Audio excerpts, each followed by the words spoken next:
Welcome again, everyone, to Insight Meditation Community of Charlotte. I'm Clyde, one of your Dharma leaders here. If you want to take a moment if you don't have your video on and want to say hello, see who's here, now's a good time to do that.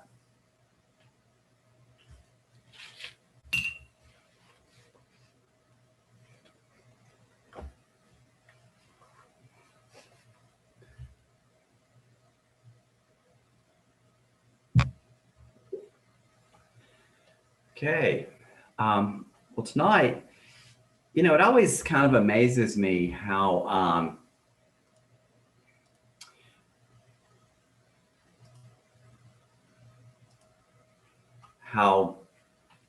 the Dharma kind of shows up in our lives and where it kind of points us. And sometimes, and you'll be doing something, and you go, "Oh, wait a minute, that has something to do with the Dharma," or something around that. And last week you heard about Ward, and Ward had, how he got lessons from his RV and how things, how he was able to take his interactions with the RV and say, okay, this is how it comes out the Dharma. Well, my direction to the Dharma came from a much smaller item, and it was a fortune cookie. And so, a couple months ago, I'd gotten some Chinese takeout, and I always like to read the fortune cookies. I like to eat the fortune cookie too. And normally they're pretty banal. It's like, look before you leave, or someone's going to call you next week. Okay. This one said, do not pursue happiness, create happiness. Do not pursue happiness, create happiness. And I was kind of struck by that. I was like, well, I grew up under this idea of life, liberty, and the pursuit of happiness. That's what we do. This idea of the pursuit of happiness versus creating happiness.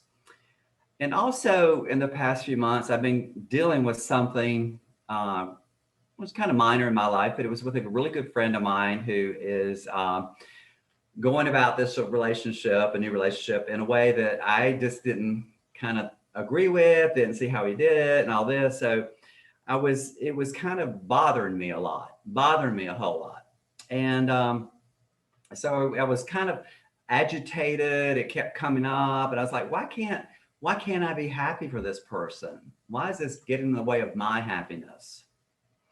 And when I'm talking about this idea of happiness here, of course, liberation, where we get enlightened, that's probably the ultimate happiness. But I'm talking about more this day-to-day happiness, this idea of being agitated, upset, and everything. How can I create that in my life versus trying to pursue it? And of course, I wondered, well, are there any teachings about this? And in Sharon Salzberg's book, The Loving Kindness, she says, so much of our unhappy condition as human beings comes from the constricting effect of our own negativity toward each other. We limit ourselves and we limit others. We limit ourselves and we limit others. So how do we create happiness then? How do I do this? And we do this through we do this through the practice of sympathetic joy. This is called mudita. This is the third Brahma Viharas. And there's loving kindness, compassion, sympathetic joy, and equanimity. And I can tell you, this is like a lot of things in the Dharma. I've heard talks on this, I've given talks on this, but until you are involved with it and stuck in something, and then you can apply it, it doesn't land on you. It doesn't resonate with you. It doesn't come, you can't see it. Because I've great talks in here on that. And I'm like, well, why didn't I stick? Why can't I use this? So what is sympathetic joy? It's called other names for it: empathetic joy, selfless joy, appreciative joy, altruistic joy, and boundless joy. Just some of the things they talk about. It's a positive quality of being able to share in the happiness of others and feel appreciative joy when someone else is experiencing happiness.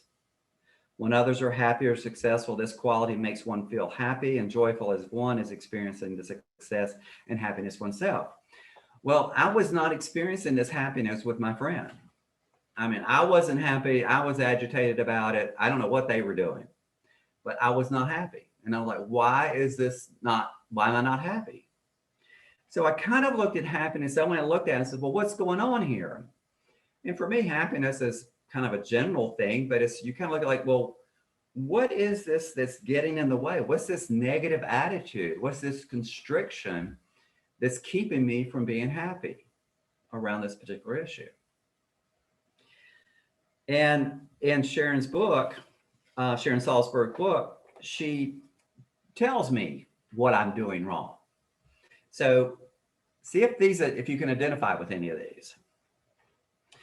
The first thing I was doing, I was judging. People should behave the way I think they should act. This person wasn't approaching this and doing this the way I think it would be best for them, and I could not let go of that. I was attached to what seems right to me. Sharon Salzberg says, can I allow the lives of others to be different from mine and feel happy for them? If this person was happy and approaching happiness in their way, why can't I let that be? Why can't I let them do that? Let them, it's a different way of happiness, and that's the way they want to do it. Why do I have to have it my way? So I was judging this person. Now, we do have to use a little bit of discernment there. If the person was doing something I thought was dangerous or harmful, then I probably would step in. But, this was not that situation, but I was judging. And of course, none of y'all judge. I know that. The second thing I was doing, I was comparing. And this is where we're trying to know who we are and what our experience is by comparing ourselves to others. This is something I do. I compare, well, they're doing this, I'm doing that. We're always comparing. Someone's better, someone's less. And a lot of times we come up short. We're not as good. So when I'm comparing, if I find myself comparing for this or for that, then it's a little bit of competition. They're getting this, I'm not getting that. There's this idea of comparison and how am I doing compared to someone else? Well, they're getting something. They're happy and I'm not. I'm insufficient. It's been attributed to Mark Twain saying, comparison is the death of joy. Comparison is the death of joy. And I've experienced this. My dessert looks really good until your dessert comes on and looks bigger than mine. And all of a sudden I'm unhappy. Where did my happiness go? It went right out the door because I was comparing. The next thing I was doing, and I'm not proud of, I was demeaning. I was wishing someone else's happiness might be diminished, or so we can find fault in them or the situation. Yeah, she got that job, but she's going to work all these hours, or she's going to work with this person, or wait till they really get to know each other. They'll wish they had gotten in this relationship. We're trying to diminish their relationship so that ours doesn't look so bad. And I didn't like this in me. And the fourth thing that I was doing that I had to kind of own up to, that is envy or jealousy. This is wanting what others have and feeling dissatisfied with our own situation. This person was pursuing something, this person was being happy, and I was maybe a little jealous of this. They were doing this, I wasn't. I don't have this in my life. That comparison, this whole situation, almost to the point of where I was avoiding the person some. This was a good friend of mine, still is a good friend of mine, but I find avoiding. So this comparison, this judging, this demeaning, this envy. I mean, I felt like I was in high school again. That's how I felt. And I didn't like this. Now, all these things that I just talked about come out of greed, hatred, and delusion. These are forms of the three poisons, the three defilements that we talk about in here. It's just another manifestation of these three poisons. So we've talked about those before. This is just how they show up in our lives.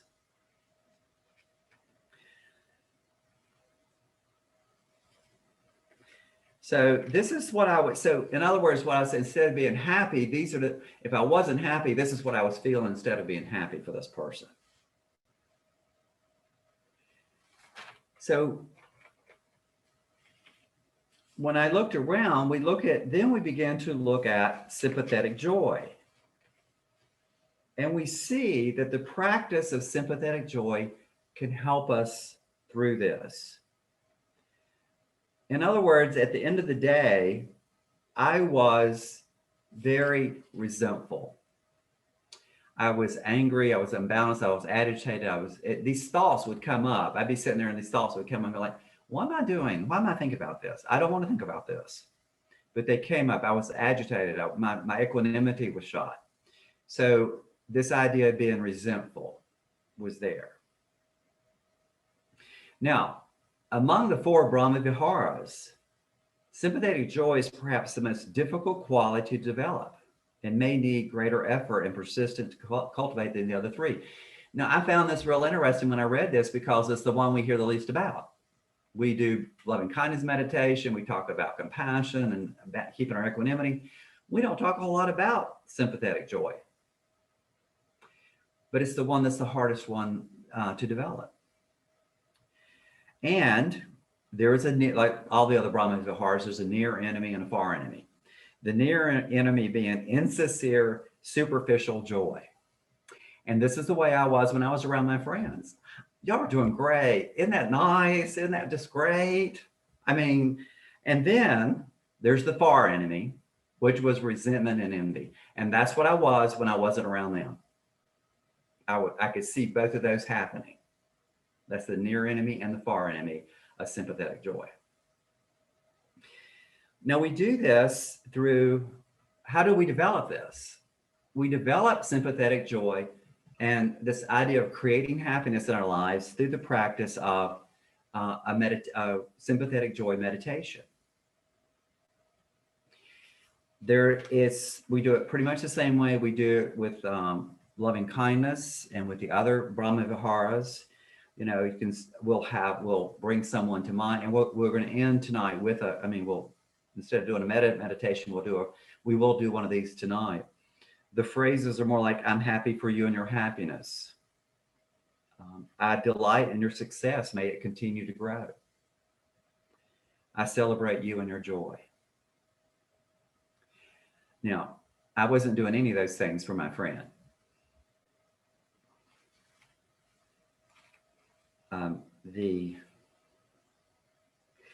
And I've been practicing. I started practicing this 2 or 3, 4 months ago because I found it and I thought that let me work with this. The other thing that it does, so we're not like all of a sudden saying, may you be happy, the happiness feeling is just like loving kindness. It has to grow. We have to develop this. The other thing that it does that it has helped me with, and Mary Aubrey talked about this a couple of weeks ago when she says, when we're caught up in a mind state that we just can't seem to get out of, and that's what we call right effort. We want to get rid of the unhealthy mind states and replace them, or thoughts, unhealthy thoughts with healthy, beneficial thoughts. I was able to use this. When I found myself, these thoughts coming up around this, I would sit there and I would bring the person to mind and say, may you be happy. May your happiness continue to grow. That helped me stop. It gets you out. It stops that the train of resentment going farther and farther and farther. It would stop it, and it would stop the thoughts. So it's that idea that Mary was talking about, where we were replacing an unwholesome thought with a wholesome thought, and it did help that.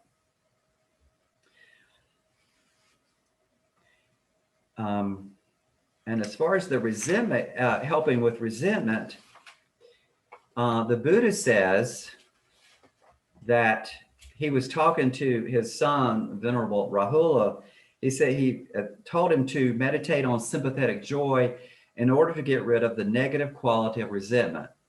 Develop the meditation of sympathetic joy, for when you are developing the meditation of sympathetic joy, resentment will be abandoned. Now, I spent most of my talk talking about that, and we're going to do this. But here's what made the difference for me after hearing about this all these years. Why does this work? Or what are some of the theories behind this, why this works? And this is what kind of changed for me when I went through this. And these are three things that you don't have to believe, but I want you to kind of hold on to them, because this is what changed it for me. Number one, happiness, and this is, I'm using happiness and this sympathetic joy mudita all together. Happiness is boundless. It is not a limited resource, just like all the other Brahma Viharas. It's not a limited resource. The more, now, happiness is something we all want to hold on to. But it's not like if I give you happiness, it takes happiness away from me. And I have to be honest and look at that. You know, we all want to protect our happiness, but this happiness, the more you give it to someone else, doesn't mean there's less for you. This is a boundless resource that we need to call upon. And the more you share in this happiness, the more you share the sympathetic joy, this happiness with other people, the more you're in touch with this unlimited resource. And a lot of times we restrict ourselves, what Sharon's talking about, we're restricting ourselves and we don't tap into this. It's there for us to tap into. That's that idea of restricting. We're not using this resource. So that's the first thing, is boundless. The second thing is that sharing in others' happiness increases our own happiness. Their happiness and my happiness are the same thing. In here, we talk a lot about the separation of the individual self and our separation from other people. This is another tool that we use to break down those walls. Your happiness and my happiness are the same. There's no different. The Dalai Lama says, there are so many people in this world, it simply makes sense to make their happiness a source of our own. Then our chances of experiencing joy are enhanced 6 billion to 1. But this idea of your happiness and my happiness are the same. There's no separation. So my friend's happiness is my happiness. And I looked at that a different way. That's a different perspective. That's the second thing. The third thing, and this one was hard for me, was that I deserve to be happy. Just like everybody else, I deserve this happiness.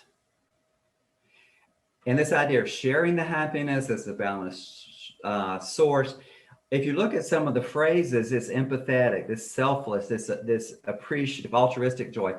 When I used to read those, it's all about me giving you some joy, giving you some happiness.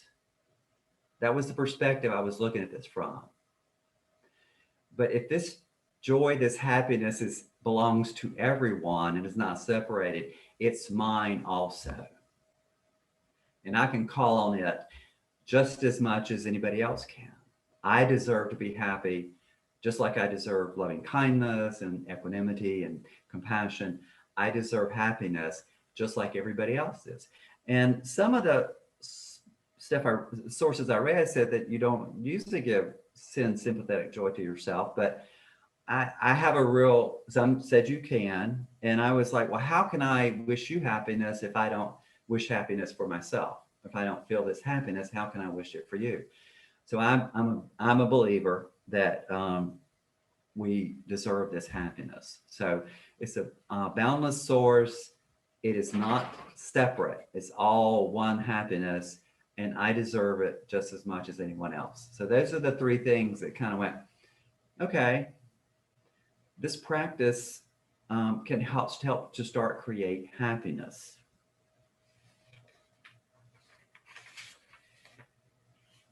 So if you find yourself resenting something, comparing, judging, this general agitation. Why can't I be happy around this situation? Go back to what Sharon Salzberg said about this constricting effect of our own negativity toward each other. Are we limiting ourselves and we limit others? Am I doing this?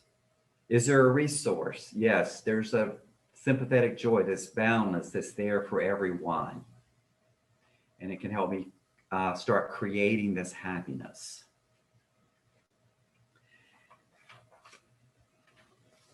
So I'm going to close with a comment this is by Deja Napier, who said this at Southern Dharma Center on the practice of sympathetic joy. The practice of mudita brightens and lifts the mind out of the preoccupation with insufficiency. It strengthens our capacity to experience joy and happiness. Likened to a flower at full bloom, it is the ability to appreciate life as it unfolds in a manner that is fulfilling without reacting with skepticism or doubt. As the antidote for resentment, jealousy, and envy, it restores the human spirit with the buoyant energies of gratitude and generosity.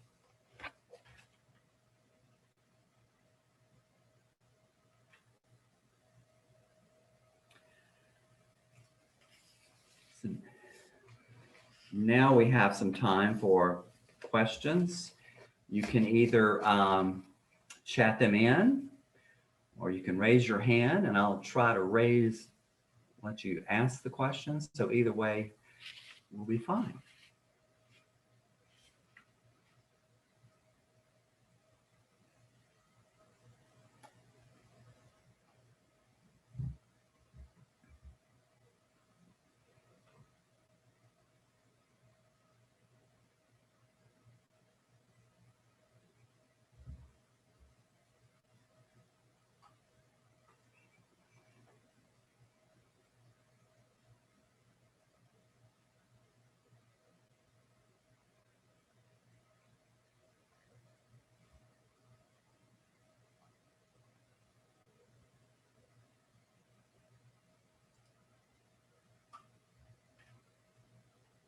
Thank you, Danny.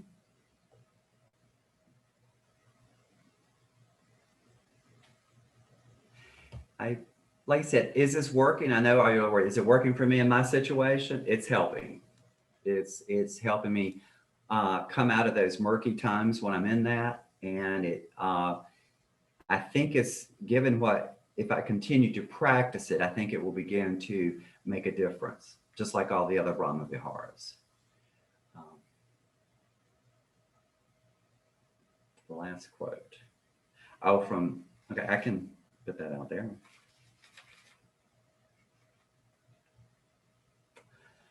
If not, I can do some announcements. I dread the dreaded announcements. I'll do the announcements real quick. These are all on the website also, and I believe the newsletter is going to be coming out tomorrow. Thank you for generosity. If you want to donate to help support the Sangha, you can do that at our website, imccharlotte.org. The Tuesday noon sits are back. They're on a Zoom link, which are on the website. The book discussion group, I believe, is either started or ongoing, and you can contact Joy about that. Her information is on the website. On July the 21st at 7 p.m., the Wednesday, we will have a guest leader, Therera Sala. I know I pronounced that wrong, but she's from the Seattle Insight Meditation, so from the Seattle area. She'll be leading us that night at 7 o'clock. Registration for the IMC Summer the retreat is going to be August the 19th to the 22nd. That registration is open. if you have any questions about that, I'm going to see if I can get Kathy. I believe wants to say something about this. Let's see if I can do that.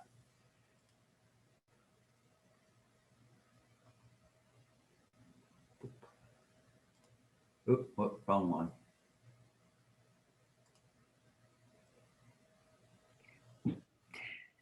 Hello. I just wanted to remind people of that registration is open, as Clyde said, and to encourage people to register for the retreat, and to make clear that we're limiting the size of the retreat specifically to address anybody's COVID concerns.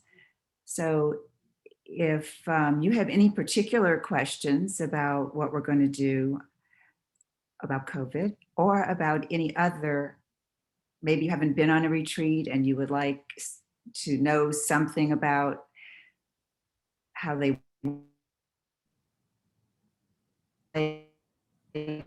Kathy, you're breaking up. I would encourage you. Kathy, you're breaking up. You're breaking up. Yeah, if y'all want to, if you know anything about the retreat, you can, any of the Dharma ladies could, we're on the website. You can go there, or you can, I think there's information on the website. There's even a retreat manager email that you can send information about how it work. There it is. It's on the chat now, how a retreat goes. But we encourage you to ask questions about it. Let us know and join us on the retreat. Okay, Kathy. Thank you, Clyde. I was trying to get to the retreat at imccharlotte.org, but okay. Thank you. You got hooked up. Your computer went unstable. Yeah, unstable. The first Wednesday of each month, we have a practice discussion group at 6:45. That'll be next week. The last Wednesday, we have our Zoom instruction period. We just had that today. Thanks to all the volunteers that helped make this happen. That's incredible. We will be on August the 4th. We will be starting to go back into a hybrid situation where we'll be meeting in person at Park Road Baptist Church, and also we'll be having the Zoom. We'll be using hand sanitizers. We follow the COVID protocols. If you've been vaccinated, you can come in without a mask. If you haven't, then we ask you to wear a mask. And we'll do as much spacing, social distancing within that as we can. We look forward to getting back together. Denise, do you have anything that you would like to say? Yeah, I got a couple announcements. Hi, everyone. One, just on our return on August 4th, we will have the 7 p.m. instruction session. If you know any friends or family that maybe are new or yourself want a refresher, to come on in at 7 o'clock for instruction period, and 7:30 starting our usual meditation together. It'll be hybrid. So our out-of-town folks will still be able to join us, which would be lovely. We are encouraging folks that night, like Clyde said, if you're not vaccinated or you have any concerns, please wear your mask and mask over nose and mouth. I'd be happy to be the police for that. So, and we're asking if folks will please not go into the supply closet on the left of the chapel altar that night. That will be for the programs committee folks only. We're trying to minimize any crowding. So we'll probably be limiting not having cushions that first night. If you have any questions, feel free to reach out to board@imccharlotte.org.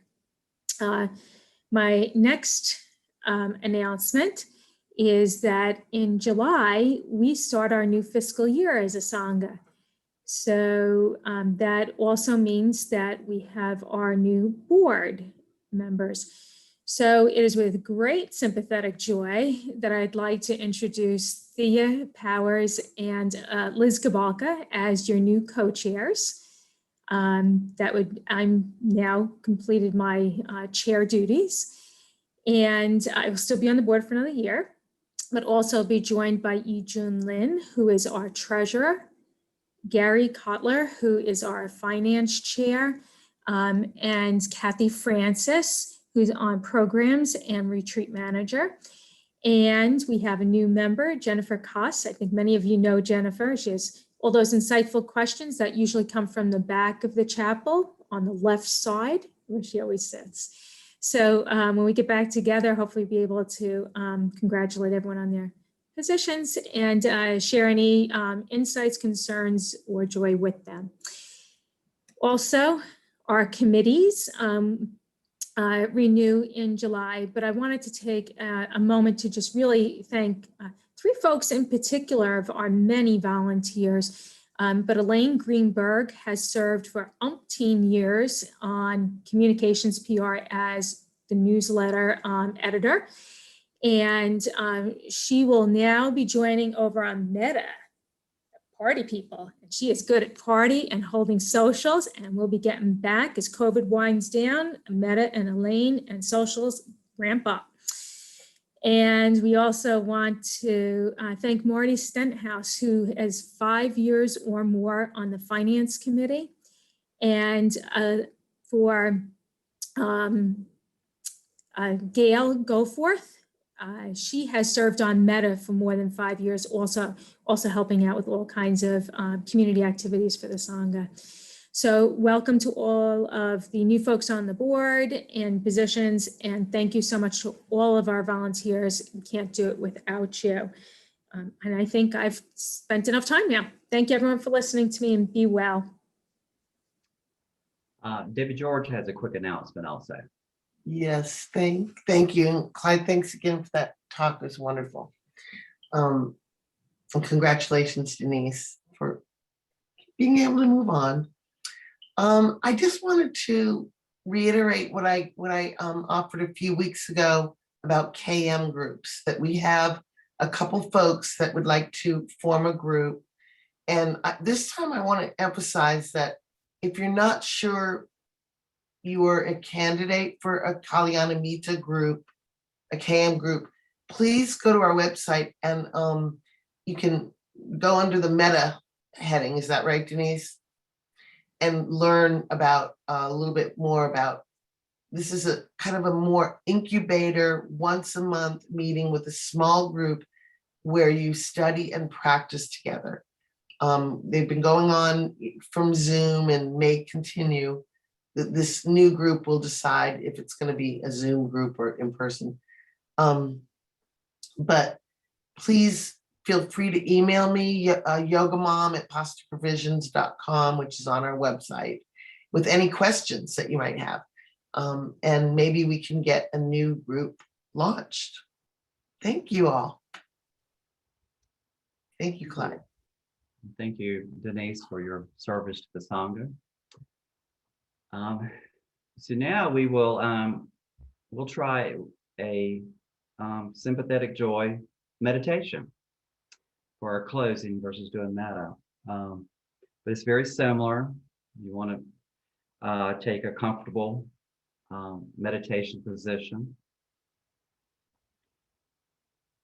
And I'm going to just use some phrases. You can use different ones, but just take a moment to engage in some mindful breathing to kind of center yourself. And also notice things that are pleasant in your sensory experience, sensory experience. You know, if you're sitting in a comfortable chair, in a safe place, that your belly feels good, you know, that you may be hungry, but you want to, what's the good sensory expressed feelings within yourself right now, just briefly.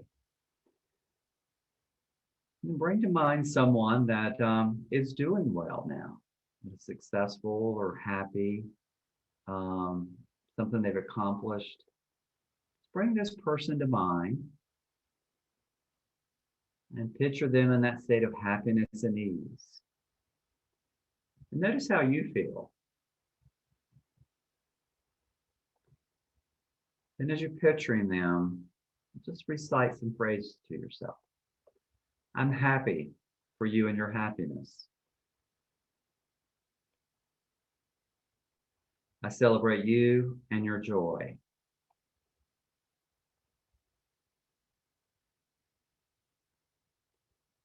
I delight in your success. May it continue to grow.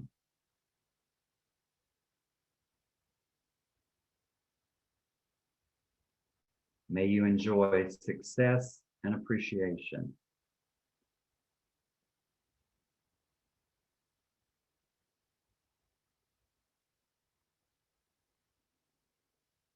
Take a moment to think of someone that you may be struggling a little bit with about their happiness. Maybe they've gotten something, someone at work got something that you wanted, or someone got something, and just bring them to mind and just picture them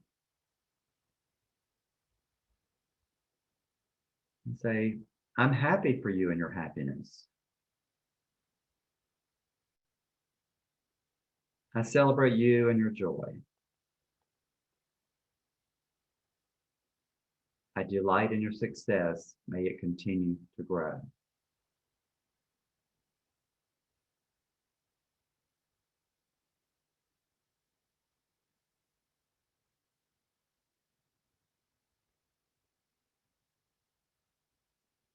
Now let's extend this loving kindness out to all beings. May all beings be happy.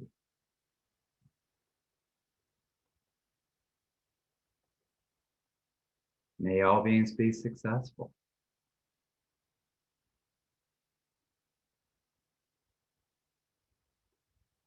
May the happiness and success of all beings continue to grow.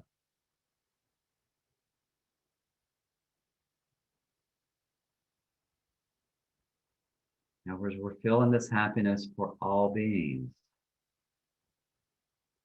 Bring it back into your heart. May I be happy.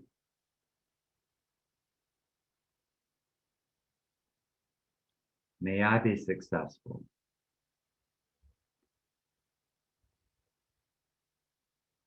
May my happiness continue to grow.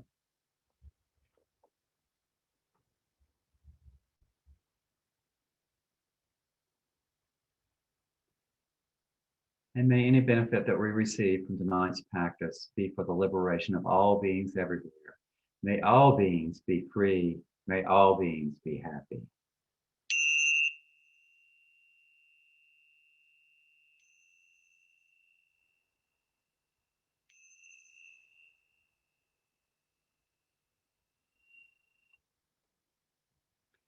Thank you.